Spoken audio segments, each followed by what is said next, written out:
Have you ever dreamed of being your own boss, turning a passion into a profession, or just building something from the ground up that's entirely yours? Starting a new business can feel like a massive, overwhelming challenge. Where do you even begin? Well, today, we're going to break it down into a clear step-by-step guide to help you turn that dream into a reality. This isn't just about theory. This is a practical roadmap. So grab a notebook and let's get started on your entrepreneurial journey. The very first step, before anything else, is idea generation and validation. You might already have a brilliant idea, or you might be searching for one. Start by looking at problems you face in your own life. What frustrates you? What could be done better? The best business ideas often solve a real problem for a specific group of people. Think about your skills, your passions, and your expertise. What are you good at? What do you love doing? The intersection of what you love, what you're good at, and what people will pay for is the sweet spot. Once you have an idea, don't just run with it. You need to validate it. This is a crucial step that many aspiring entrepreneurs skip, and it's often a fatal mistake. Validation means figuring out if there's a real market for your idea. Who are your potential customers? Are there enough of them? And most importantly, are they willing to pay for your solution? Start by talking to people. Not your friends and family, they'll likely be too supportive. Talk to strangers who fit your ideal customer profile. You can create a simple survey, post in online forums, or even set up a basic landing page to gauge interest. The goal here is to get honest feedback and see if your problem is a real pain point for others.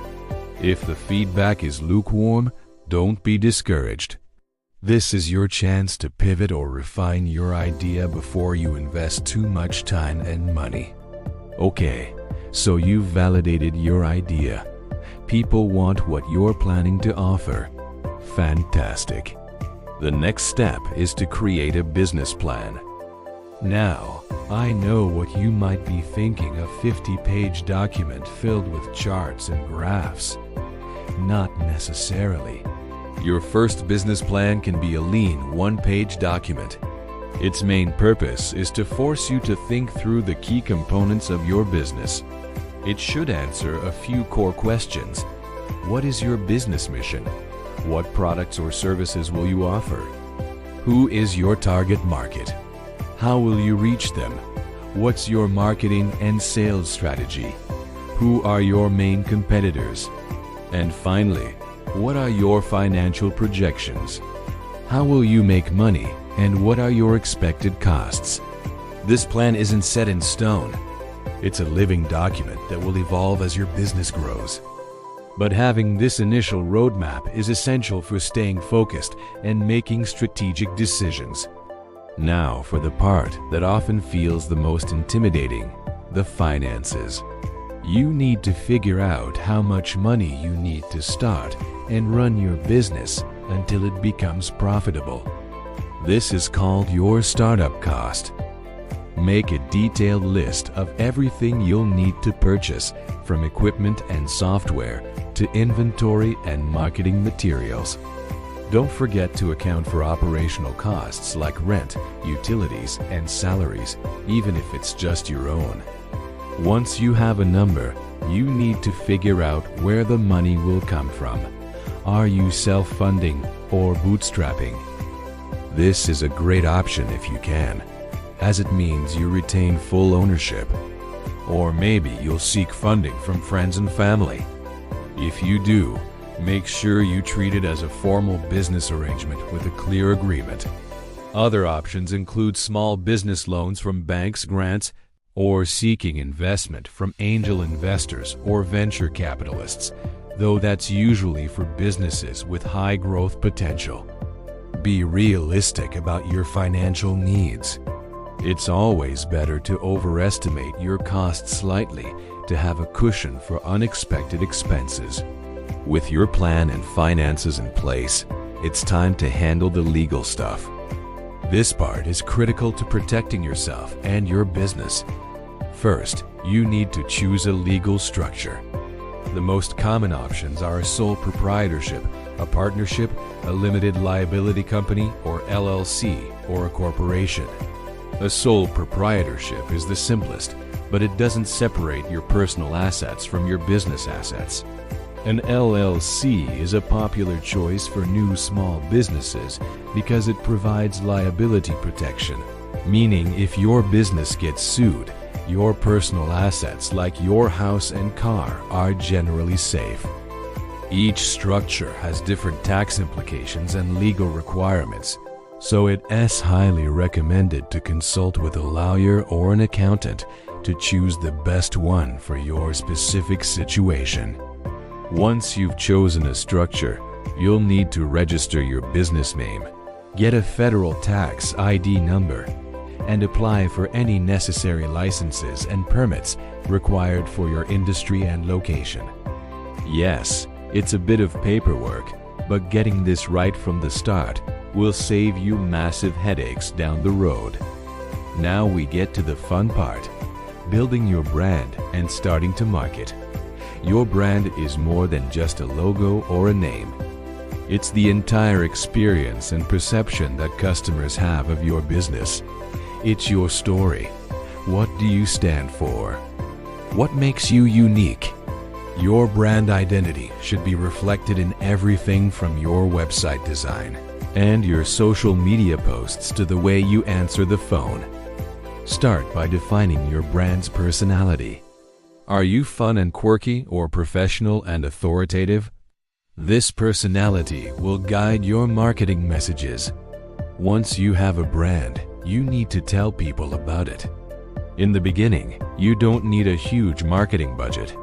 Start with low-cost, high-impact strategies.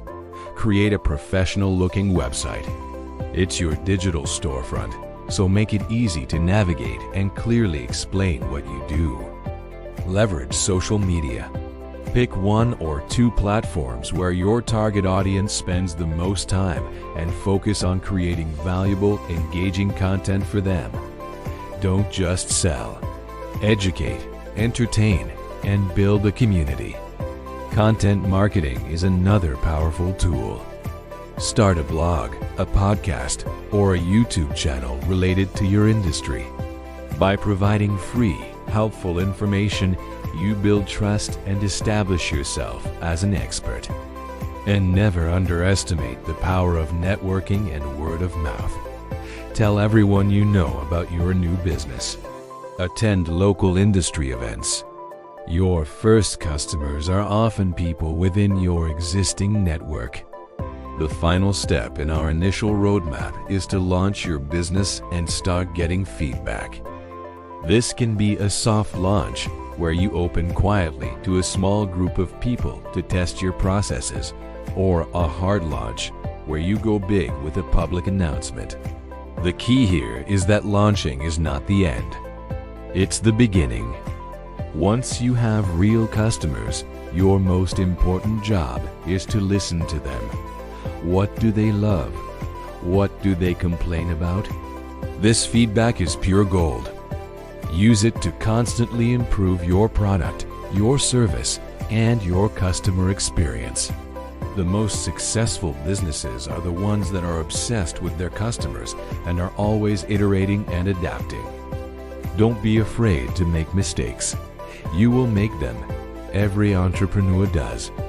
The trick is to learn from them quickly and keep moving forward. Starting a business is a marathon, not a sprint. It takes resilience, passion, and a willingness to learn and adapt. The journey will be filled with highs and lows, but the reward of building something you're proud of is truly incredible. Remember the steps we covered. Validate your idea, create a lean business plan, sort out your finances, handle the legal structure, build your brand, market strategically, and then launch and iterate. Don't get paralyzed by trying to make everything perfect. Just start. Take that first small step today. Thank you so much for watching. I hope this guide has given you the confidence and clarity to move forward with your business idea. If you found this video helpful, please give it a thumbs up. And don't forget to subscribe for more content to help you on your entrepreneurial journey. Let me know in the comments what kind of business you're thinking of starting. I'd love to hear about it. Thanks again, and I'll see you in the next video.